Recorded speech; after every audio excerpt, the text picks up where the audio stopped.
अस्सलाम वालेकुम, मैं हूं शाहजेब खानजादा। इस वक्त पीडीएम हुकूमत लेकर फंस गई है और सबसे ज्यादा नून लीग फंस गई है। इस वक्त नून लीग के पास ना बयानिया है और ना ही दिखाने को कारकर्दगी है। हुकूमत में आकर दावा करती रही कि हमने अपना पॉलिटिकल कैपिटल जाया करके मुल्क को डिफॉल्ट से बचा लिया है।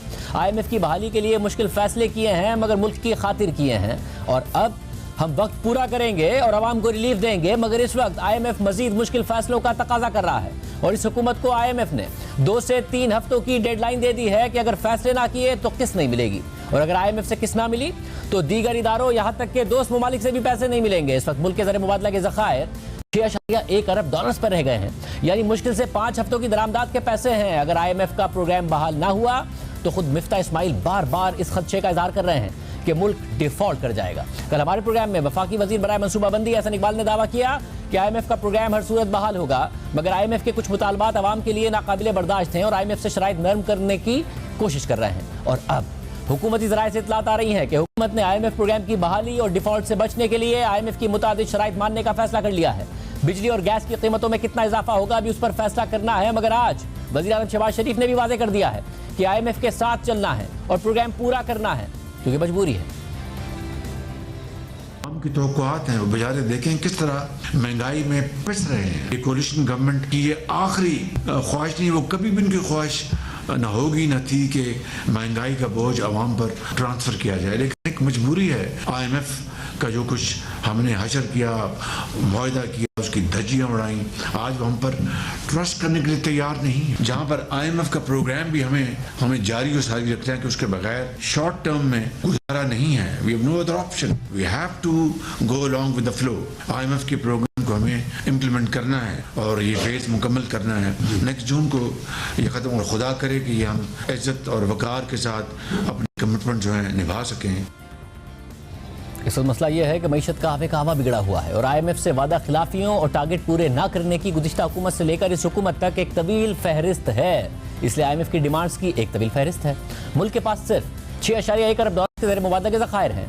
दोस्त ममालिक से दावों के बावजूद पैसे नहीं आए हैं। पाकिस्तान को मार्च तक 8.4 अरब डॉलर्स की बैरूनी कर्जों की अदायगियां करनी है और IMF ने डिमांड कर दी है कि हुकूमत 2,500 अरब रुपए का बिजली का सर्कुलर रेट और 1400 अरब रुपए का गैस का सर्कुलर रेट कम करने के लिए बिजली और गैस की कीमतों में इजाफा करे।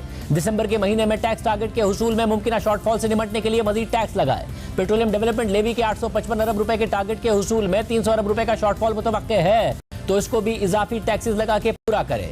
डॉलर इंटरबैंक में तो 226 रुपए 15 पैसे का है, मगर ओपन मार्केट में अनऑफिशियल रेट 258 रुपए का है। इसलिए IMF का इसरार है कि हुकूमत इंटरबैंक में डॉलर को मसनूई तौर पर नीचे रखे हुए है, इसलिए सिलसिला बंद करे और डॉलर को मार्केट फोर्सेस पर छोड़ दे। और मेहताब हैदर की द न्यूज़ में खबर के मुताबिक IMF ने अपनी डिमांड्स पूरी करने के लिए हुकूमत को 2 से 3 हफ्ते का वक्त दिया है, वरना IMF की नहीं मिलेगी और डिफॉल्ट का खतरा मजीद बढ़ जाएगा। यानी या तो हुकूमत वो इकदाम करे जिससे बेपनाह महंगाई होगी और हुकूमत गैर मकबूल होगी, या फिर दूसरी सूरत में मुल्क डिफॉल्ट कर सकता है और जाहिर है उससे भी हुकूमत इंतहाई गैर मकबूल होगी और रुपया भी मजीद गिरेगा, महंगाई फिर भी आएगी, पाकिस्तान की LCs भी नहीं खुलेंगी, ज़रूरी अशिया की किल्लत हो जाएगी और हुकूमत फिर भी गैर मकबूल होगी।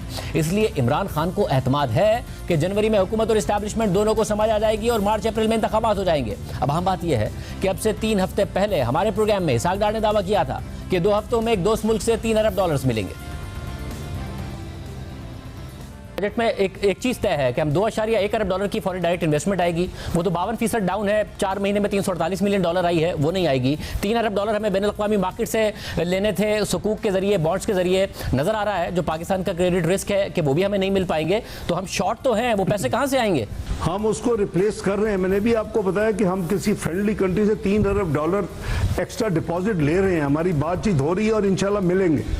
पॉजिटिव अंडरस्टैंडिंग है, तो it's a matter of 2 weeks.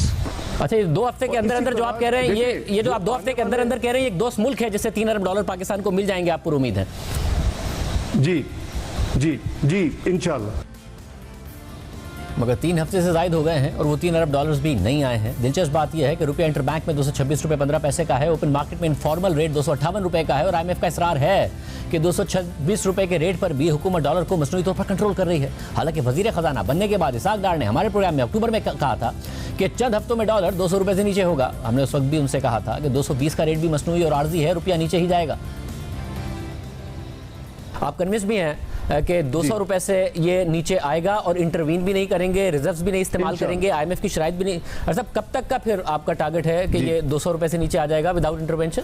I think matter of days, दिनों की बात है, हफ्तों की बात नहीं है। ये अहम बात है डॉक्टर साहब, क्योंकि आप कह रहे हैं कि आप इंटरव्यू नहीं करेंगे, क्योंकि अदरवाइज स्टेटमेंट्स हमने देखा कि शौकत तरीन साहब भी दिया करते थे, उससे पहले सद उमर साहब ने भी दिए, मिस्टर इस्माइल साहब ने भी दिए, मगर मार्केट में डॉलर नहीं एडजस्ट होता था, नहीं नीचे आता था। आपके स्टेटमेंट के बाद आ रहा है, मगर ये टेम्पररी नहीं होगा, क्योंकि हमारे एक्सटर्नल सेक्टर के मसाइल हैं। आपको नहीं लगता टेम्पररी है जो भी हो रहा है? अगर आपके फील गुड फैक्टर की वजह से हो रहा है तब भी टेम्पररी हो रहा है।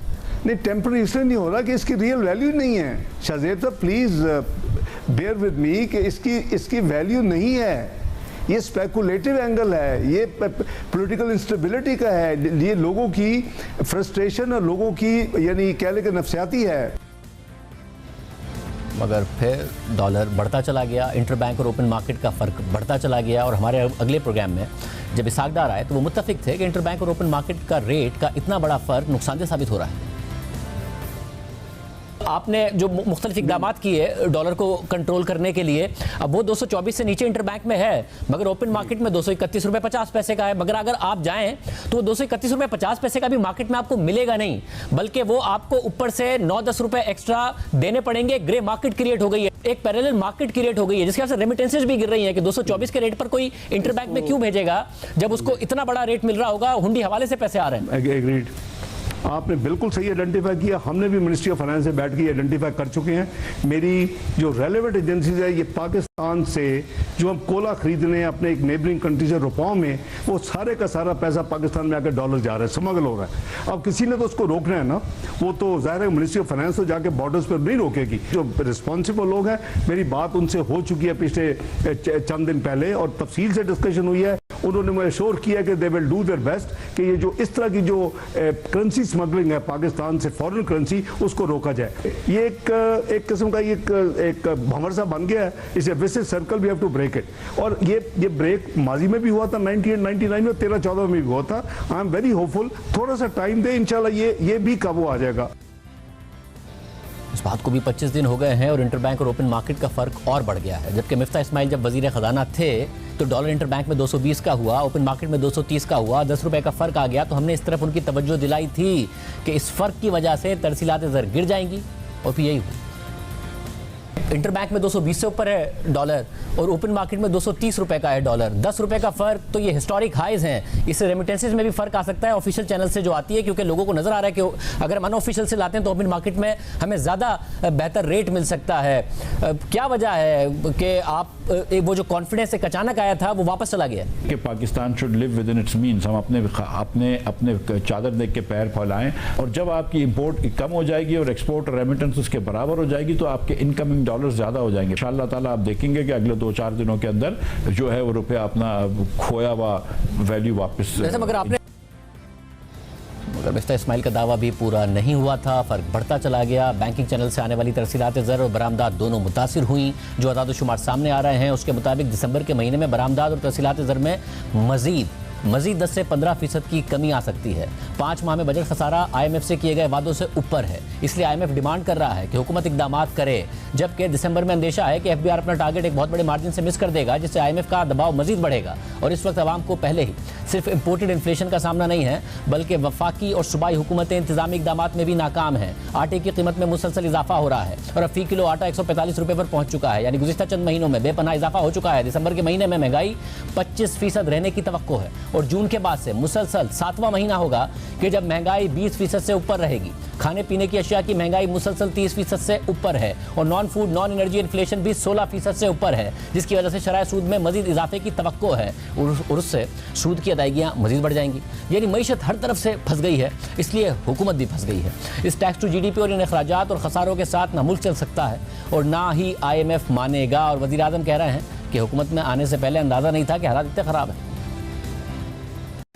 11 अप्रैल को मैंने हल्फ उठाया तो मुझे भी एहसास नहीं था कि पाकिस्तान की मईशत इतनी ज्यादा तबाह हो चुकी है। IMF का मुआहदा खत्म हो चुका था। मगर हम इस प्रोग्राम में अदम एतमाद से पहले बार बार नून लीग के रहनुमाओं को बताते रहे कि IMF का प्रोग्राम है, मुआशी हालात ख़राब हैं, आप अपने दावों और वादों पर डिलीवर नहीं कर पाएंगे, मईशत पर सियासत ना करें। मगर देखिए वो क्या दावे करते रहे।